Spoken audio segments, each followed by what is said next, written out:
Libyan যুবক, নাম তার আমির। সৌদি আরব যাচ্ছিল হজ করার জন্য।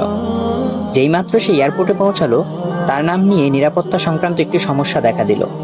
নিরাপত্তা বাহিনীর লোকেরা তাকে বলল, একটু অপেক্ষা করো, আমরা চেষ্টা করছি সমস্যাটা সমাধান করতে। এই সময়ে অন্য সব হাজিরা তাদের প্রক্রিয়া শেষ করে প্লেনে উঠে পড়ল, আর প্লেনের দরজা বন্ধ হয়ে গেল। কিছুক্ষণ পর সমস্যা ঠিক হয়, কিন্তু পাইলট দরজা খুলতে রাজি হলো না। প্লেন চলতে শুরু করলো এবং আমেরকে ফেলে রেখে উঠে গেল। অফিসার তাকে সান্ত্বনা দিয়ে বলল, মন খারাপ করো না, হয়তো এটা তোমার কপালে ছিল না। কিন্তু আমেরের ছিল অটল বিশ্বাস।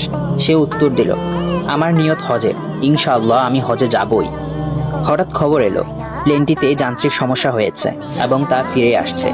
প্লেন ফিরে এলো, মেরামত করা হলো, কিন্তু তাও পাইলট আমেরের জন্য দরজা খুলতে রাজি হলো না। অফিসার আবার বলল, হয়তো তোমার ভাগ্যে নেই। কিন্তু আমির ছিল ধীর প্রতিজ্ঞ, স্থির ও ধীরচেতা। সে বলল, আমার নিয়ত হজের, ইনশাআল্লাহ আমি হজে যাবই। প্লেন আবার উড়ে গেল। কিছুক্ষণ পর আরেকটি খবর এলো, প্লেনে আবারও সমস্যা হয়েছে। এবার পাইলট নিজেই বললেন, আমি আর উড়ব না যতক্ষণ না আমের প্লেনে ওঠে। শেষ পর্যন্ত আমের প্লেনে উঠল। সৌদি এয়ারপোর্ট থেকে সে একটি ভিডিও করল। তার আনন্দ ছিল বর্ণ